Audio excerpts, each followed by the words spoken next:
guess because actually, oh no, I didn't get it blown up.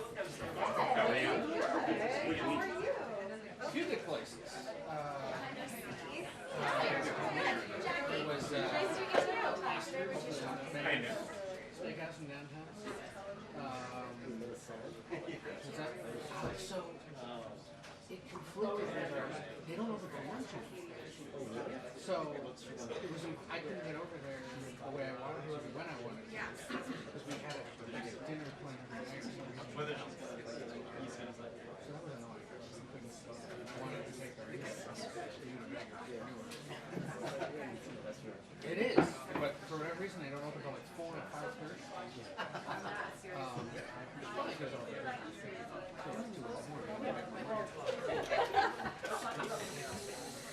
Well, that was a flash. Oh my goodness. Is that a Polaroid? It is. Whoa. Taking us back. Okay. I think, is the mic okay? Yeah? Okay. All right, everybody. Happy Monday and good afternoon to everyone. Hope everyone got some rest after last night's Super Bowl. The president was able to catch some of the game, and on his behalf, I want to extend a big congratulations to the Kansas City Chiefs on their 3rd Super Bowl win in just 5 seasons, and also congratulations to all the Swifties out there. The president looks forward to welcoming them back once again to the White House to celebrate their latest victory. As you know, it is a White House tradition. And so without ado, don't have anything much more. I know you guys are excited about that. We have the Admiral here, my colleague, John Kirby, who is here to discuss the visit of King Abdullah of Jordan and the latest on the Israeli hostages who were freed in Rafah, and also the Libido Corridor Private Sector Investment Forum. Admiral? Thank you so much. Good afternoon, everybody. As you know, the President is hosting King Abdullah here at the White House this afternoon. It's the 75th year of diplomatic relations between Jordan and the United States, and this meeting will help further strengthen our enduring bilateral relationship. During the meeting, President Biden and the King will discuss the ongoing situation in Gaza, of course, and efforts to help produce an enduring end to this conflict. They'll also discuss increasing humanitarian assistance into Gaza and a vision for a durable peace to include the viability of a two-state solution with Israel's security guaranteed. Now, before we get into questions, I just want to express how pleased we are to hear the news of 2 Israeli hostages freed last night by Israeli Defense Forces in Rafah after 128 days. Fernando Simon Marion and Louis Har are now reunited with their families where they belong. That's where all the hostages belong, quite frankly. And so President Biden and his entire team is going to continue to work around the clock to ensure and to secure their release. We will spare no effort to do so, and that includes capitalizing on recent progress in negotiations with our counterparts in the region, and those negotiations are ongoing. Now, I've also seen reports that civilians were killed over the weekend in Rafah due to Israeli operations. I can't confirm those reports, but as we have said many times, the proper number of civilian casualties is 0. We don't want to see a single innocent civilian death, Israeli or Palestinian. But let me be clear, there can be no enduring end to this crisis until Hamas releases the men and women that they are holding hostage, all of them. Their release and a prolonged humanitarian pause is also essential for bringing critical relief to the innocent people of Gaza, who have absolutely nothing to do with the underlying conflict. And this remains our paramount objective. Now, as Karine teased, just a real quick note on Africa. Last Thursday, the United States, the government of Zambia, and the Africa Finance Corporation convened the Partnership for Global Infrastructure and Investment Libido Corridor Private Sector Investor Forum. Tried to say that 10 times. In Lusaka, Zambia. This was the first PGI investor forum held outside of the United States, bringing together more than 250 business and government leaders. With over $1 billion in U.S. and G7 financing, the corridor will ultimately connect Africans from western Angola to Tanzania and the Indian Ocean through rural bridges, upgraded 4G and 5G digital connectivity, increases in solar power, investing in agribusiness and food security, and the biggest rail investment in Africa in U.S. history. So very exciting. We're very, very pleased to be able to move this forward, this development project, and it's exciting, and we'll keep you posted. With that, we'll take some questions. Thanks, John. First up, congratulations are in order, I believe. Thanks. The President, yesterday's conversation with Prime Minister Netanyahu reiterated the U.S. opposition to expanded operations inside Rafah to root out Hamas's remaining battalions there. In your outline a few seconds ago about what the end stage Hamas has released the remaining hostages to end the conflict, does the U.S. believe that Hamas can remain in Rafah? Is that an acceptable end game of, how are the Israelis, if they can't go into Rafah to remove Hamas, how are they supposed to get rid of Hamas from Gaza, which the U.S. has said is their end goal here? Oh, we never said that they can't go into Rafah to remove Hamas. Hamas remains a viable threat to the Israeli people, and the Israelis and the IDF absolutely are going to continue operations against their leadership and their infrastructure, as they should. We don't want to see another October 7th. What we said is we don't believe that it's advisable to go in a major way in Rafah without a proper, executable, effective, and credible plan for the safety of the more than 1 million Palestinians that are taking refuge in Rafah. They've left the north, and they certainly went south out of Khan Yunis to try to get out of the fighting. So Israel has an obligation to make sure that they can protect them. And related to the ceasefire hostage deal talks, yesterday a senior administration official says that a framework was nearly reached, but there are gaps remaining. I was hoping you can provide some clarification on what the remaining gaps are and which side of the conflict those gaps are.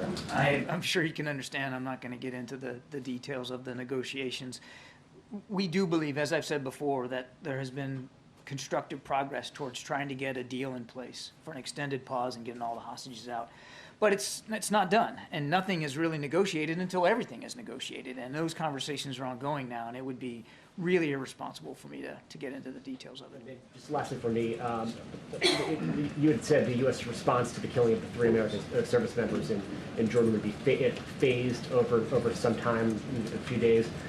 Is it safe to say that the U.S. response at this point is concluded, or is it still ongoing? You have to wait and see. Thank you, John. Secretary Austin is back in the hospital. We wish him well, but he's had to cancel a trip this week to Europe and another gathering of the Ukraine Contact Group, which he could attend virtually if he wanted to. First off, has the President spoken to Secretary Austin since he was hospitalized? I'm not aware of any conversation between the two of them since this just happened yesterday. Does the President have any concerns that with his medical problems the Secretary can no longer serve? Not at all.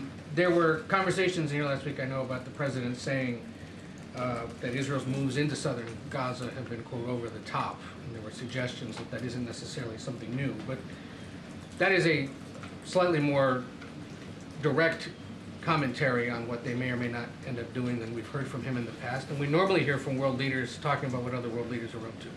Is he changing his rhetoric on this, given the concerns expressed by members of his party, especially those in swing state Michigan?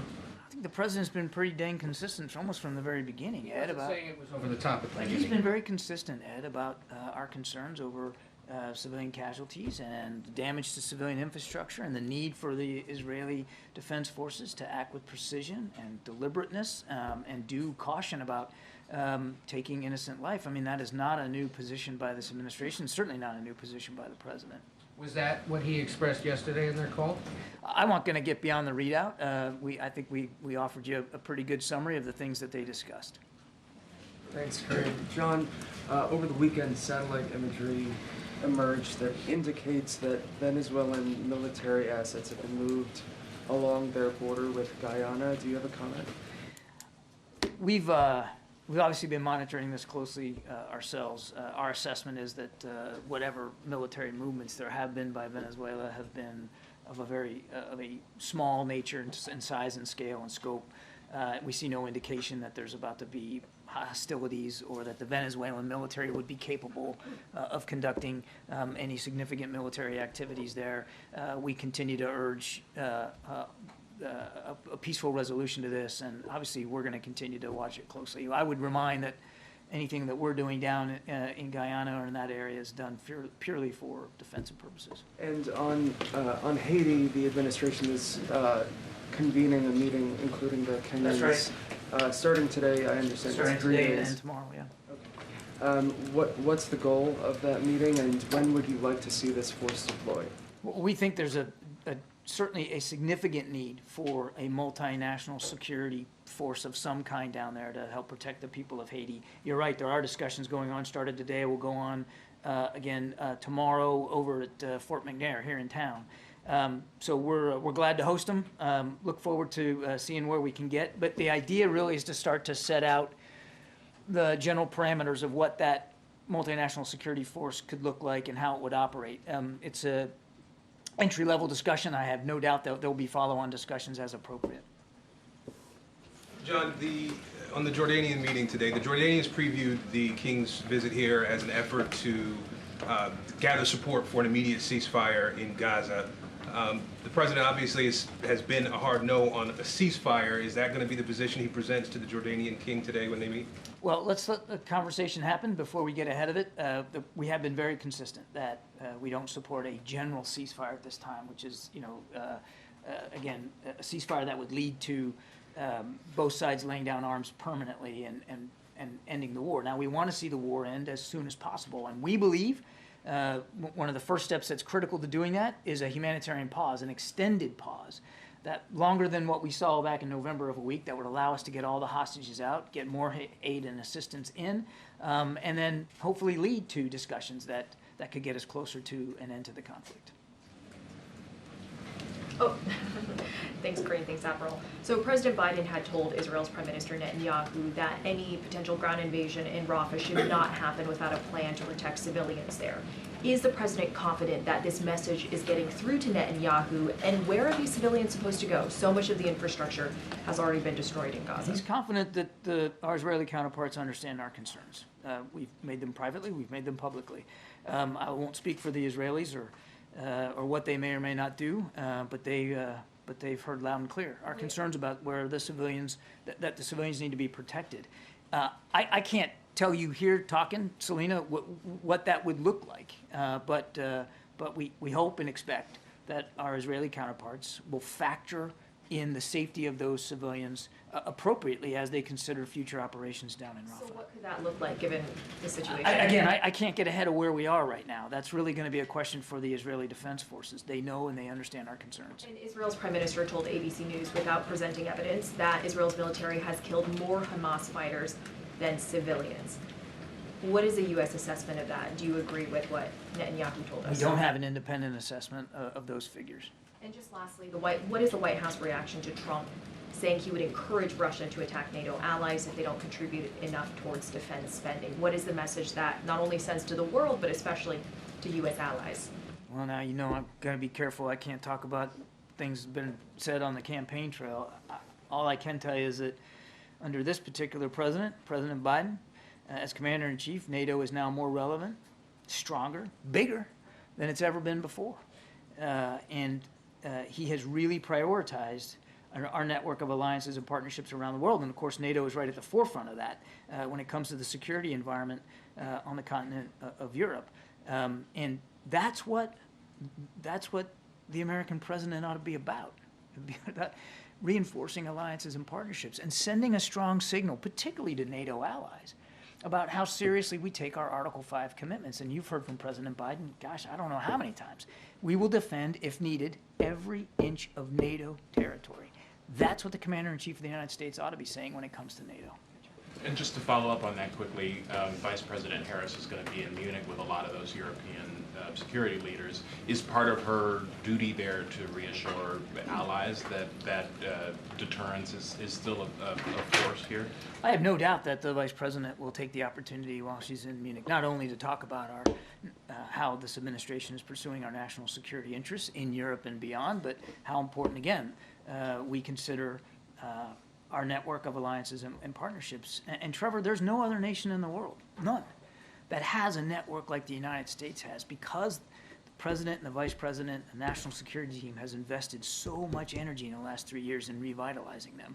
A lot of allies and partners had a lot of questions when we came into office because they didn't feel valued, they didn't feel respected, they didn't feel like the United States was willing to continue to lead on the world stage, and we've proven that we are.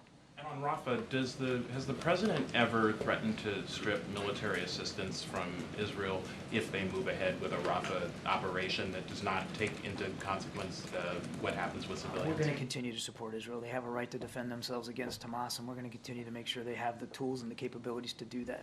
And And what's the view about the role that Egypt should play there? Do they need to do they need to open that border on their side in order to allow civilians to come through? Egypt has been a terrific counterpart with respect to Rafah and the use of that gate and allowing people that need to get out, people that, third country nationals, and they continue to do that. They've been a terrific partner. But it is closed, right? So the average person can't. There have been, and I suspect there will be closures at times based on the security environment. But we're not concerned about our ability to continue to communicate with President El-Sisi about the proper use of that gate. But just to be clear, people are actually penned in right now, Gaza civilians who are not able to egress, right? You're talking about into Palestinians. Egypt. Palestinians who are not able to egress. So is that something that the president wants to see movement on? We don't want to see any forced relocation of people out of Gaza. That's home for the Palestinian people. Well, again, that's something that we have and will continue to discuss with counterparts in the region, but it's home to those folks. That's Gaza's home. And they shouldn't be forced to leave Gaza if they don't want to leave. Now, if there's going to be operations in Rafah or around Rafah, the Israelis have a commitment, an obligation to make sure that they can provide for the safety of innocent Palestinian people that are there. But you're not pressuring Egypt to allow them. I'm not going to get into the specifics of diplomatic conversations that we're having. We don't want to see any Palestinian people forced out of Gaza. That's their home. If there are people that need to leave that are not Palestinians and want to leave, obviously we're working with Egypt to do that. Thanks, Admiral. Can you just talk to us about the feasibility of moving the entire civilian population out of Rafah? Is that even physically doable? There's a lot of folks there, MJ, more than 1 million. Some estimates have it almost at 1.5 million. That's a lot of people that move down to Rafah to get out of the fighting. And so again, the task of providing for their safety at that number and in such confined spaces is difficult. There's no question about it. That's going to be a heavy lift. For any military, it would be a heavy lift. But that's the conversation that we want to keep having with our Israeli counterparts.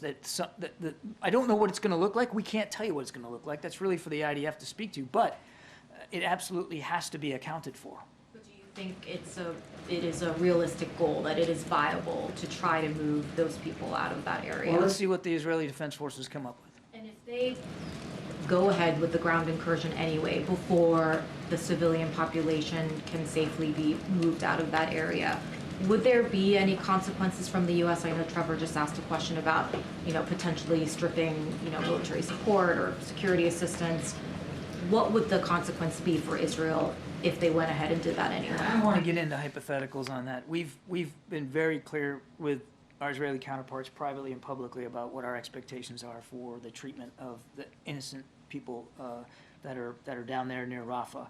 And we're going to continue to, as I mentioned to Trevor, we're going to continue to support Israel. They have a right and a responsibility to go after Hamas. We're going to make sure that they can continue to do that. But as from the very beginning, we want to make sure that they do that in a way that fully accounts for the preservation of innocent life and civilian infrastructure. And just since the president is about to meet with a close ally that publicly supports a ceasefire in Gaza, can you just talk to us about whether the president's thinking on that has evolved at all?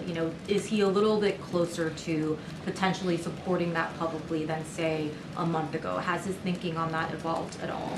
We haven't changed in terms of our desire to see an extended pause. So that we can get all the hostages home with their families where they belong, so we can get additional security assistance in, and we can see a reduction in the violence. We are still focused on trying to get an extended humanitarian pause. I'm asking about a permanent pause. I know what you're asking. What I'm saying is we support and continue to support an extended humanitarian pause. Thanks, Karine. Thanks, John. You talk, I know you can't give specifics about consequences, but I mean, would the United States policy change under any circumstances? You talk about an obligation to protect civilians. The president has talked about over-the-top, indiscriminate bombings. Is there anything, would there be any consequences? Would the U.S. policy change, or is it support no matter what? I just won't get ahead of where we are right now, and I'm certainly not to engage hypotheticals. We want to make sure Israel can continue to defend itself. We want to make sure that humanitarian assistance continues to flow to the people of Gaza, and by no means has there been enough. There needs to be more. And we want to get all those hostages home.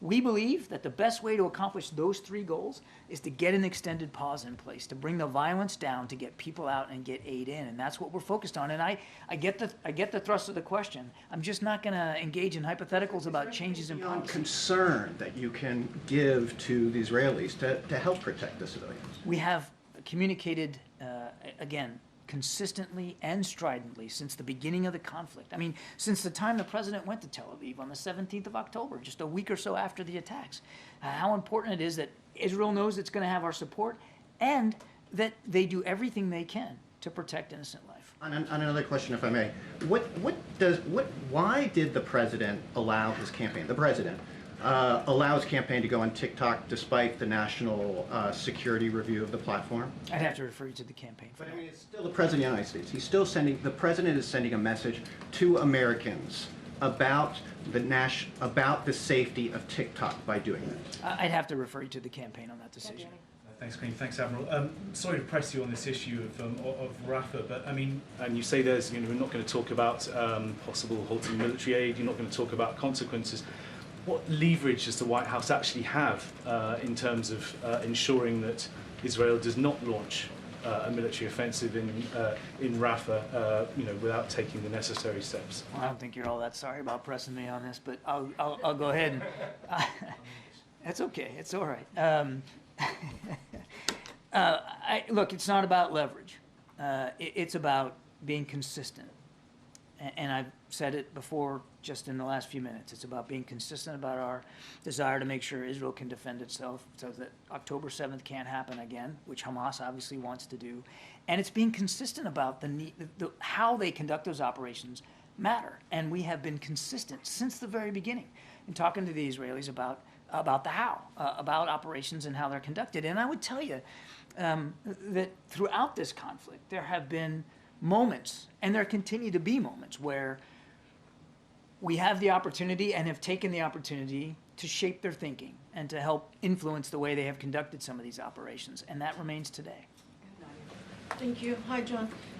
You referenced the release of 2 hostages, but also there is reports that in the process of this special operation, 3 hostages were killed, along with 100 Palestinians, including women and children.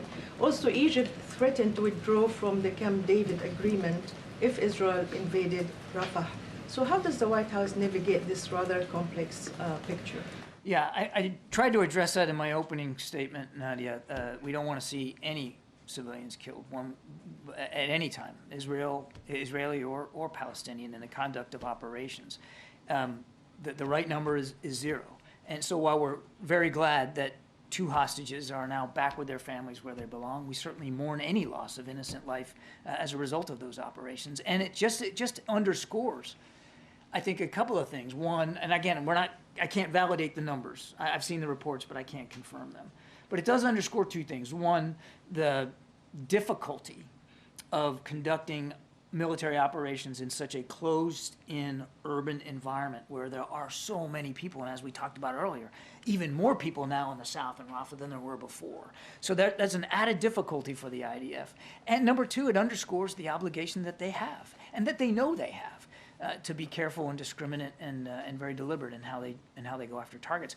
Last thing on this, though, and I think it's an important point, and you didn't ask this, but we do know that Hamas leadership and fighters migrated south. They got pressured in the north, so they went down to Khan Yunis. Of course, they were already in Khan Yunis, but they kind of congregated there. And then as the Israelis put pressure on them in Khan Yunis, they gravitated further south now towards Rafah. By their very presence and their operations down there, they are further endangering the people of Gaza that are now settled or trying to find refuge down there in Rafah. So there are legitimate military targets that the Israelis are going to want to go after in Rafah. Again, we just urge them, as we have, to be careful. I also want to ask you that President comments, he referenced over the top, and he also said that Israel indiscriminately killing people in Gaza. Yet he's willing to sign off on almost $14 billion in military aid. So how can you reconcile the fact that he's worried about civilian casualties without any serious review about how U.S. weapons are used in a civilian area? Well, I think we just last week late in the week, we issued a national security memorandum that codifies existing policies and adds reporting requirements onto those existing policies about our expectations for how military assistance is going to be provided to any foreign actor, and of course that includes Israel. Thank you. Thanks, John. Just to jump off of Nadia's question, you've been explicit that the U.S. does not support an operation into Rafah without a credible, feasible plan to move and protect civilians. Yesterday's operation, as you've also acknowledged, there were reports of civilian casualties. But was the operation yesterday within the grounds of the kind of operation that the U.S. would support in Rafah? I can't really speak to the specifics of IDF operations. You know I won't do that. They should speak to the operations that they conduct and what that looks like. As I understand that, again, this is rudimentary and early information. This was a specific military raid to rescue hostages and not necessarily indicative of some larger operation that they have talked about conducting in Rafah to root out Hamas leaders that have now tried to find refuge among the million or so Palestinians that are there. Yeah, so just in terms of what the U.S. would support, is it a question of scale? Is it a question of more targeted operations like this are okay despite possible civilian casualties, whereas a mass operation is not okay? Like just in terms of U.S. support. Well, with the caveat that this is a sovereign nation we're talking about, and they get to decide what military operations they're going to conduct. What we've said is we wouldn't support operations given the current circumstances where you have, again, more than 1 million people there with nowhere to go and no plan for some place for them to go so that they can be safe.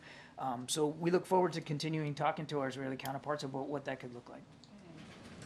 Thanks so much. John, on TikTok, can you explain what are the national security concerns that the administration has about TikTok? As you know, it's not approved for use on government devices, and that remains the case today. And I think, again, I don't want to get into too much of the national security technical reasons behind that, but it does have to do with concerns about the preservation of data and the potential misuse of that data and privacy information by foreign actors. I think that's as far as I can go. It's wise for people to use TikTok? Again, that's not something that I'm qualified to say from the National Security Council. All I can tell you is it's banned on U.S. government devices, and we follow that guidance. So yesterday was the second anniversary of the Biden-Harris administration, the Indo-Pacific strategy. We have a statement from the NSC, but I'm just wondering how you see the progress so far. Are you satisfied with the progress? I think we've made a lot of progress. I mean, we've initiated AUKUS, and that process is moving along on schedule to get Australia nuclear-powered submarine capability. We've elevated the Quad, the Indo-Pacific Quad. We've upgraded our relationships with Vietnam, with Indonesia, and with ASEAN. And of course, as you know, the president hosted the leaders of Japan and South Korea at Camp David and really got not only significant developments in terms of our bilateral relationship with each country, each ally, but improved opportunities to get trilateral cooperation in a much better place than it's ever been. I could go on, including adding capabilities in and around the Korean Peninsula to keep a better eye on what Kim Jong-un is doing, and of course, bolstering all the rest of our alliances and network and partnerships in the region. Does the U.S. believe that all of the remaining hostages are being held in Rafah? And if so, given that that would include Americans, are there requests by U.S. officials to the Israelis for any assurances for protection of those hostages? We sadly don't have a whole lot of specific information about where each of the hostages are, who's holding them, and in what condition they might be. And sadly, we have to accept the possibility that some of them are no longer alive. We just don't have terrific granularity on that. We are in constant conversations with our Israeli counterparts about what they know. Certainly we remain in touch with the families of the American hostages. I think Jake Sullivan just met with them a week or so ago. We'll maintain constant touch with them and try to get as much information as we can. But obviously, the whole reason we're trying to get this deal in place is so that you can provide for the safe and secure passage of hostages out. Yes, it's true, and we're glad that 2 hostages were rescued, but by and large, the greatest number of hostages safely released were done through a hostage deal, right? A pause in the fighting where they were able to go. And that's why we're putting so much effort into these current negotiations. We believe that's the best way to get hostages in greater numbers out safely. Thank you, John. I have a question about Afghanistan and then one about Lunar New Year. Starting with Afghanistan, the UN is holding its second international conference on Afghanistan since the Taliban took power back. That's happening next week in Doha. So I just wonder, what are the administration's expectations from this gathering? And do you see this as a move to normalize the Taliban? There are no efforts by the United States government to quote-unquote normalize, as you put it, or to recognize the Taliban officially. We've said it numerous times. If they want to be seen as legitimate rulers, they need to meet all the commitments that they said they would meet and make, and they haven't done that. We should be holding this meeting then. I will let the Secretary General speak for what meetings the UN's holding. Nothing's changed about our policy when it comes to the Taliban. And very quickly, happy year of the dragon. It's a happy year for you, a rabbit. But you are a rabbit. You were born in 1963. Yes, you are. I have a follow-up. About me being a rabbit? All right, thank you. I did not know that, but I appreciate that very much. He's a horse. It's supposed to be a prosperous year for him. What is the president's message for the 20 million Asian Americans who celebrated this holiday over the weekend? He hasn't issued a message. What is this message? We have actually, I think, put something on social media about the Lunar New Year. And of course, we're wishing everybody who observes the Lunar New Year a happy one and a prosperous one. Even the rabbits. Yes. Admiral, I wanted to clarify the position on TikTok. So the administration still has concerns, security concerns about TikTok, even though the campaign has now joined it? Again, I cannot speak, nor will I speak for the campaign. I can't do that or their decisions. Nothing's changed about the national security concerns from the NSC's perspective about the use of TikTok on government devices. That policy is still in place. But surely there must have been some conversation between the White House here and the campaign on whether it was appropriate for the campaign to use it. I can't speak to that. Jackie, last one. Thank you, Karine. John, just following up on this TikTok stuff. Is the CFIUS review still happening? I'd have to refer you to CFIUS. I'm not in a position to confirm one way or another what they're looking at. So is the administration still weighing a ban on TikTok? Again, I have nothing for you on that, Jackie. I mean, I'd have to refer you to CFIUS. All I can speak to credibly, which I have today, is that from an NSC perspective, there are still national security concerns about the use of TikTok on government devices, and there's been no change to our policy not to allow that. Awesome. Can you help me understand, though, like why there wouldn't be any communication between CFIUS and the administration broadly? I mean, with the National Security Council. I didn't say there wasn't. I just said I'm not able to speak to issues regarding CFIUS. You'd have to talk to them. It's an independent body, and it's not something I can't speak for them. We're all just trying to square why the president would use this platform that his administration is weighing a national ban on because of national security concerns. Again, I'm not going to speak to any hypothetical ban. I can only tell you that it's not allowed on government devices. That policy remains the case, and I just can't speak for the campaign or their decisions. I apologize. Thank you so much, Admiral. Thank you. All right. Go ahead, Zeke. It's great. Just another round of that TikTok question. Are you aware of any communication between the Biden campaign and anyone who works in the White House about the president joining TikTok? Look, I can't speak to any conversations on specifically on TikTok.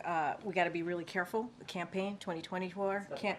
No, hold on. So we're not going to comment on any specifics, and so certainly we would defer to the campaign on any strategy. The CFIUS process is separate and not going to get ahead of what we're going to say here. And I would say that the administration is on record for supporting the Restrict Act, as you all know, something that came up last year, and it's a bipartisan bill, and it is indeed tailored and risk-based approach so we can protect Americans' freedom of speech, and that's what matters. As you know, there are folks here who are commissioned officers who certain people are allowed to have conversation with the campaign, but I can't speak to any specific conversations that are happening about this particular issue. issue.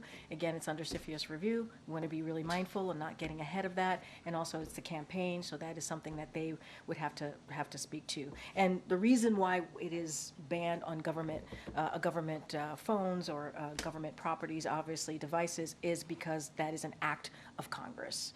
That is something that Congress wanted to put forward to make sure that no government devices are used. Were you aware before the campaign posted that TikTok? Okay. No, I am very, very careful as the White House press secretary. I'm in a different kind of in a different box than most, and so I do not communicate with the campaign on any strategy or anything like that. And so I'm just very, very mindful of that. I did not know. I knew as you all did. And then a few follow-ups on the special counsel's report last week.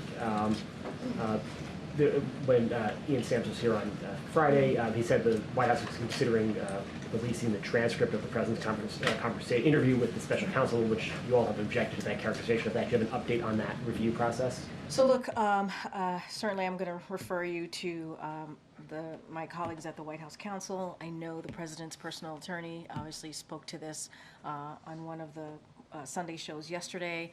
So I know they're been responsive. The team here have been responsive to those specific questions. I just don't have anything to share. Also, there's discussion about the president's ordering the creation of a task force to change policies around the handling of classified information in a presidential transition. Do you have any updates on when the president will create that task force? So I don't have any updates on that particular question about the task force. The president's personal notes from his time as vice president were among those items that were reviewed by the special counsel and the interagency have found to contain classified, in some cases, highly classified information. Does the president still keep a diary and notebooks now?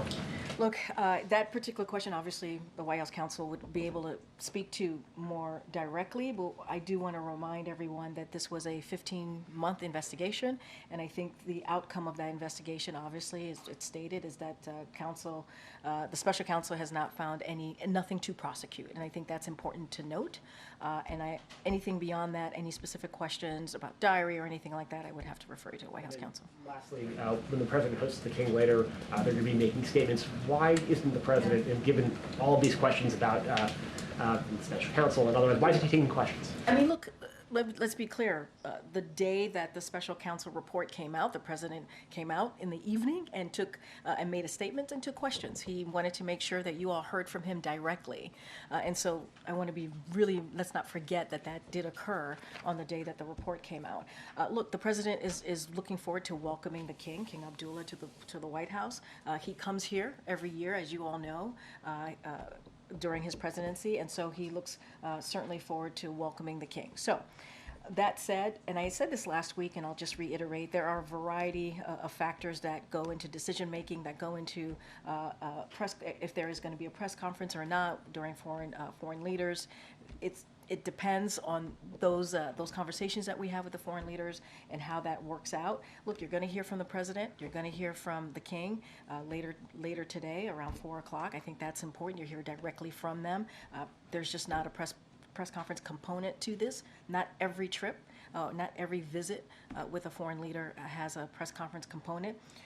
As I stated, King Abdullah has been here almost every year during this president's tenure, and that has not been the case. 2+2 has not been the case. I want to follow up on that real quick because you mentioned that on Friday, the German chancellor gave a press conference across the street in Lafayette Park. It seems the White House here is the roadblock. Look, that is something for the German chancellor to speak to as to their government, why they chose to do that. I can't speak to that. There are two, obviously, when a foreign leader comes, there are two governments that have this discussion. They go through the process of what they want that trip to look like when they're here at the White House, and there are different various factors that play into that. And so every trip is different. Every trip is different.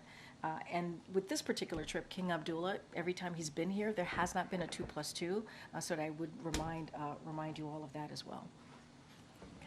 Thanks, Karine. A new ABC News Ipsos poll shows that 86% of Americans think Biden is too old to serve another term. That is a higher percentage than what we found in a previous poll in September. So clearly polling shows this is a persistent issue. What is the White House strategy to try and change that perception? So look, we're going to continue to lead on leadership, right? We're going to continue to focus on what this president has been able to get done, what the president has been able to get done on behalf of the American people. And look, I'll quote a little bit of what the First Lady said, I think incredibly well, just a couple days ago. President Biden does more in 1 hour than most people do in a day. His age with experience and expertise is an incredible asset, and he proves it every day. And that's what we believe. We believe that his age and his experience, because he was a senator, because he was obviously vice president, because he has these long, long decades of relationships with leaders, obviously across the globe. And what he's been able to do, that's what we're going to lean into. That's what we're going to speak to. We're going to speak to how he turned the economy back on its feet. We're going to speak to the 14.8 million jobs that he was able to create, how unemployment is at under 4%, how he's able to beat Big Pharma because Medicare can now negotiate and lower costs for the American people. That's what we're going to focus on, and I think that's the most important thing at this moment, at this time, is delivering for the American people and continuing to do that. And bouncing off of the previous question, the numbers show that President Biden has engaged in about 33 news conferences. Compare that to Obama's 66 and Donald Trump's 52 by this time in their presidencies. Can you explain why the president isn't doing? So look, yeah, and I hear the question, and I know that folks want to hear you all, and it's important because when you all hear from the president, obviously, so does the American people. So we get the importance of that, and we're always going to try to find ways, obviously outside of press conferences as well, for the president to be out there. And we have found some non-traditional ways. We think it's important to try and meet the American people where they are, and so that is important as well. Whether it's a podcast that's important, or doing certain things that is not the norm. Obviously, the president, I should say, takes your questions when he's on the road as more often than not, and he finds it important to have those conversations when you all are out there with him on the road taking your questions, and so he does do that. As far as press conferences, we're going to try and make sure when it's the right time for those to happen. Certainly, we will do so, but it doesn't mean that this president does not engage with the press corps, with the White House press corps, or with other reporters during important, obviously, tradition to watch the Super Bowl. And we think there are different ways to communicate with the American people, and we're going to try and find different ways to meet the American people where they are. And so that's a choice that we've made here that we think is actually important and effective. Karine, there was some reporting this morning that President Biden told some campaign donors that Prime Minister Netanyahu, quote, has been a pain in my ass lately, or, quote, he's been killing me lately. The reason we don't know what the exact quote is because the press was not in that meeting that the president had with these donors. Why is the president not living up to his full transparency pledge in terms of opening all meetings with donors to the press? So I think that, first of all, I want to be careful. These are campaign events, so I just want to be mindful. Can't speak to each of them, or really most of them. I know that, and as you know, when the president does speak in front of, when he does do some of these fundraising events, right, there is, when he gives remarks, formal remarks, the press pool is in there, and they are listening to the remarks and get to hear directly what the president says. So I think that's also very important. I don't want to make it sound like there is not a process there, that when he is in front of donors giving formal remarks that you all are not in the room as he's speaking. I can't speak to this particular scenario. I think that is something certainly, he does have private meetings, that is true. And when he has those private meetings, so that there's candor and honesty, and so that he can hear directly from folks, those tend to be private. But I want to be really careful here in speaking into every scenario that happens, because I can't speak to that particular scenario. Should the President of the United States be engaging privately with a random set of financial donors about issues that are of clear public import, like his opinion of the Israeli No, I hear your question, but the president has private meetings all the time. He does. He has private meetings all the time. And these aren't foreign leaders, right? These are people who are giving money to him, his campaign. I hear you, but he has private meetings with everyday people. Some of these donors have, and I want to be super mindful here, have concerns, right, as well, just like everyday American people that he has private meetings with or he sees on the road. It's not every meeting it's going to be public, but when he gives remarks at fundraisers, there is formal remarks. There is the press pool tends to be in the room or is in the room. Private meetings are different. And so that's the way it's been for the past 3 years under this administration. Look, I want to be really careful. These are campaign, obviously, some of them campaign DNC related meetings. So I just want to be super, super mindful here. And what's the distinction between formal and informal remarks? Look, I would honestly, I'm going to refer you on anything that's related to these specific meetings. I would refer you to the campaign because they're the ones that put it together. They're the ones that bring the folks in the room. I just want to be super mindful and not go down too far a rabbit hole here. Okay, MJ. Hey, Karine, any updates on when the president's physical might be taking place? So he will have a physical when we have information on that. So obviously, we will certainly share that with all of you. It will be transparent. There will be a comprehensive report as we have done the last 2 years. Just don't have a timeline for you. Plan on the press getting a heads up before the physical happens, or will we find out once it has taken place? We're going to do it the way that we've done it the last 2 years. It's not going to be anything different. So the way that we've approached this the last 2 years will be the same way that we do this this third year. Does the White House think that the idea of the president taking a cognition test, a cognitive test, as a part of this physical is a legitimate idea, particularly just on the heels of the special counsel report, more polling, as my colleague Selena just mentioned, showing that many American people have concerns about that? Look, I got this question last week as well, and I'm just going to say what Dr. O'Connor, it's kind of what he said to me about a year ago when the report came out last year, obviously on his physical, which is the president proves every day how he operates, how he thinks, right? But by dealing with world leaders, by making really difficult decisions on behalf of the American people, whether it's domestic, whether it's national security. And so he shows it every day on how he thinks, how he operates. And so that is how Dr. O'Connor sees it, and that's how I'm going to leave it. What do you think about the idea of taking that kind of a test? I mean, look, and I talked about this last week too on I believe, on Friday. I have known this president since 2009. He is not just my boss, he's also a mentor to me. And I spent sometimes countless hours with him, whether it's in the Oval Office, whether it's on the road. And I believe, for me, you're asking me my personal opinion, he is sharp. He is on top of things. When we have meetings with him, with his staff, he's constantly pushing us, trying to get more information. And so that has been my experience with this president.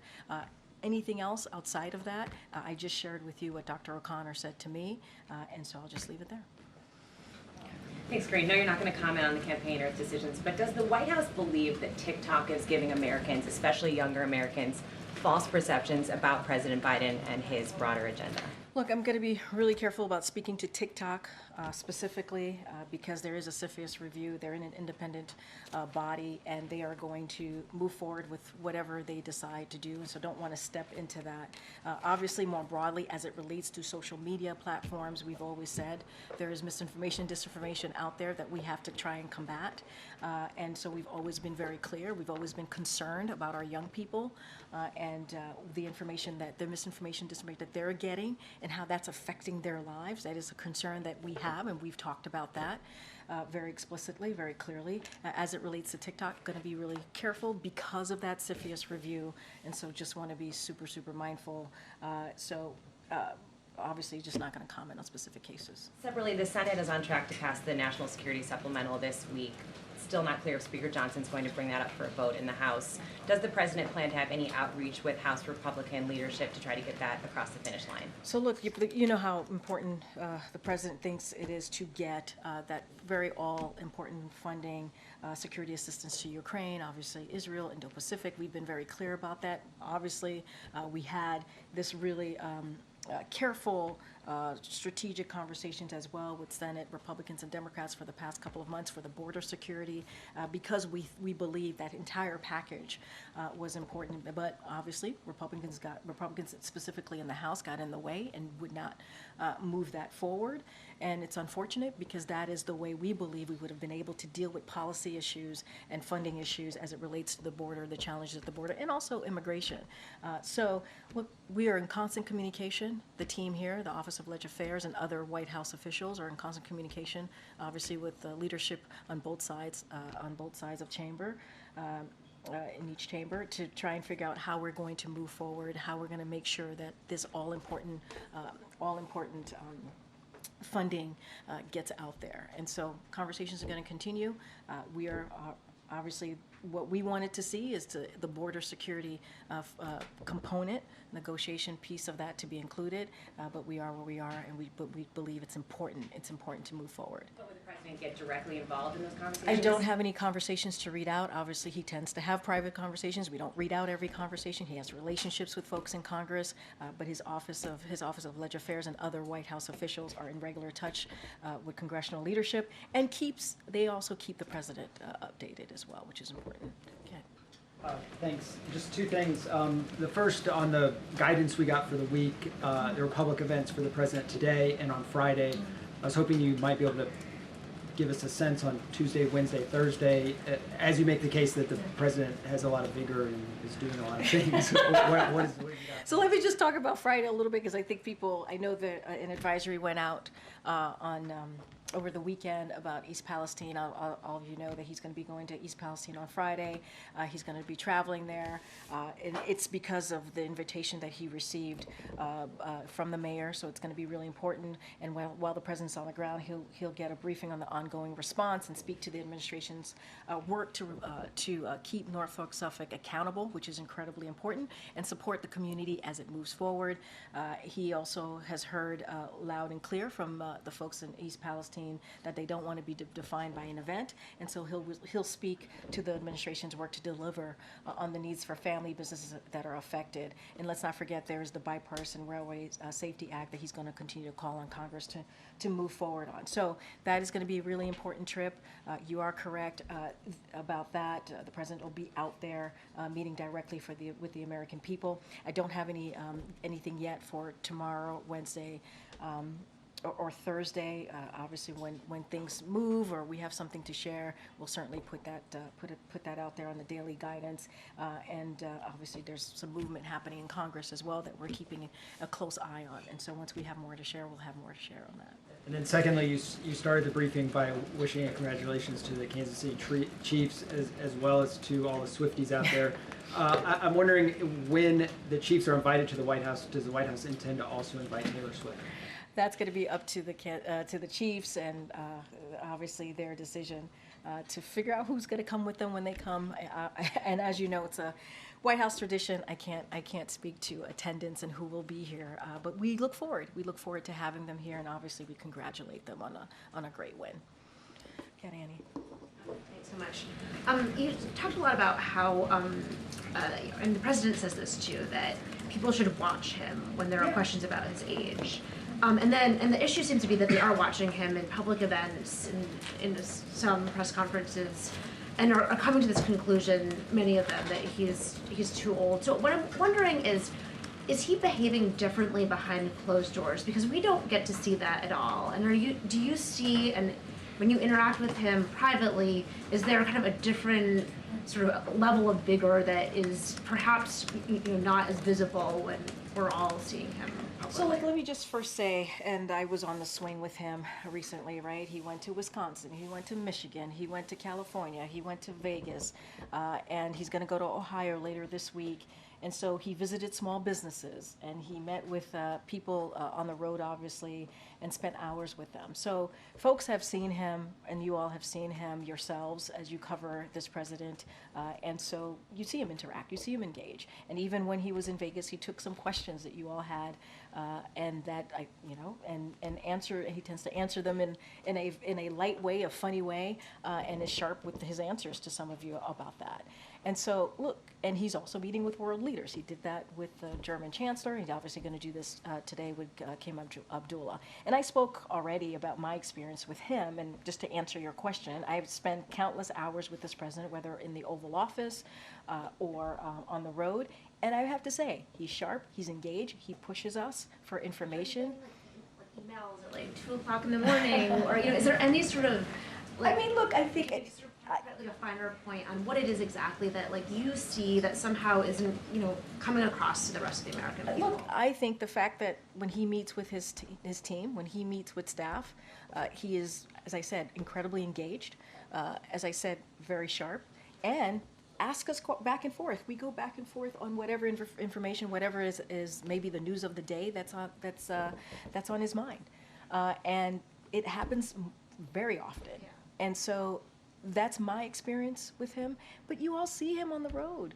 I mean, he was when we were in Vegas. He was asked about, he was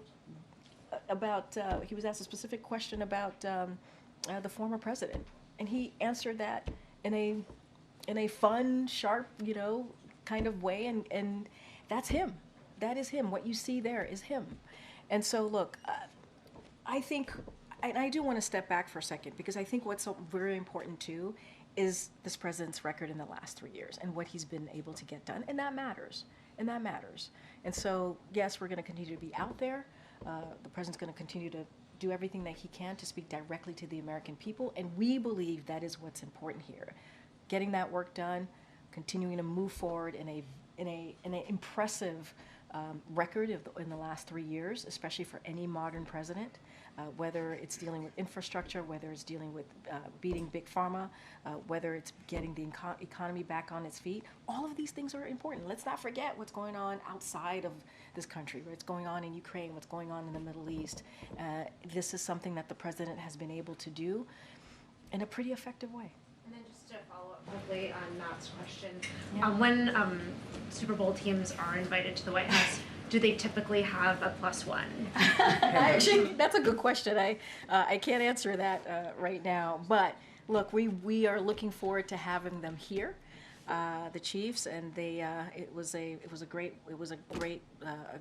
win, and just like we do in every this is a White House tradition to have the winners of the Super Bowl here, and so we're looking forward to it. Okay, I haven't called on you yet. Okay. Is the White House doing anything to move the stalled child and biz tax bill in the Senate?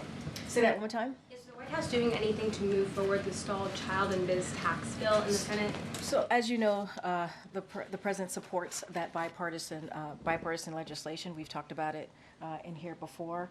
There's always conversations that we're having with congressional leadership and staff on obviously important pieces of legislation that matters to the American people. I don't have anything to read out, but obviously we're in support of that particular legislation. Okay. Yeah, thanks. Shrinkflation and the president's video from this weekend in inflation. So, thanks, Karine, by the way. Yeah, sure. The president is blaming companies again now, it seems, for inflation. And based on his policies, though, does the president accept any responsibility for where prices are since he came into office? So a couple of things. Look, we understand how grocery prices are a major concern for hardworking families. We get it. We get that there are the prices are still kind of hurting Americans. But what we've seen is that prices have gone down for eggs, for milk, for seafood, and that's important.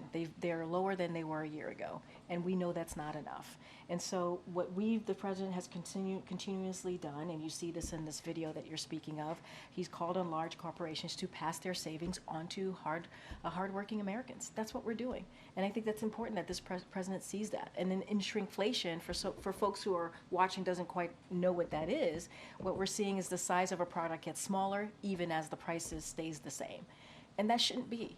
And so the president's going to call that, and it's and what you're seeing, it's giving families less for their bang, for their buck, if you think about that. And so the president has said, and I quote, he's tired of seeing the American people being played for suckers, and that is something he's not going to allow.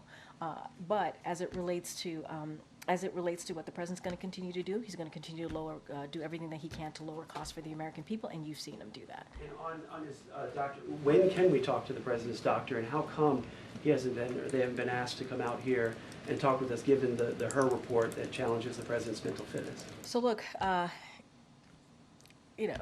just to speak to the Her report really, really quickly. Special Counsel Her is, as far as I remember, is obviously a Republican, a prosecutor. He's not a medical doctor. He's just not. It's not for him to speak to. It's just not. And you've heard from over the past couple of days since the report has been out, you've heard from legal experts from across the ideological spectrum, even a former attorney general, and he says, and they have come out to say that the stuff in this report that is capturing all of your attention right now is just wrong. It's flatly wrong. It is inappropriate. It is gratuitous. And so going to leave that there, and it is obviously up for a medical doctor to decide on that. Can we talk to his doctor then? But look, I have said the medical doctor, the president's doctor is going to do a physical. He's going to, and he has always put forth in the last 2 years a detailed memo on the president's obviously medical physical, and so I'm just going to leave it there. I don't have anything else to add. Go ahead, Jared. Curious to sort of follow up and get some clarity. If these transcripts were released, who makes that decision? Is that the counsel's office? I don't have anything else to share. That's something that the counsels could speak to. They've been answering those questions for the past couple of days. They have to speak to that. Has President Biden expressed the desire to have the full transcripts released? You have to speak to the counsel. They've been answering these questions for the past couple of days of incoming on this particular question on the transcript. They have to speak to that. I get it, Brian. Thanks a lot. As you know, at the beginning of March, the funding for the government runs out. What's the president been doing to avoid a government shutdown and make sure that the funding is going to be there at the beginning of March to fund important programs like WIC and SNAP? Yeah, the president thinks that those programs should be funded. The president thinks that Congress should do their jobs and do the basic part of their jobs and fund that. Fund these incredibly important programs that the American family believe in or need just to survive. And so that's what the president wants to see Congress get to it, do their job, and make sure that the government does not shut down. He did his job. The president did his job a couple months ago, back in the spring of actually last year, not even a couple of months ago, and brokered a deal with Congress, both the House and the Senate, to get a bipartisan deal forward to make sure that this is during the deficit, remember, and the debt ceiling. And so he brokered that deal. It became law, because 2/3 of the House Republicans voted for it.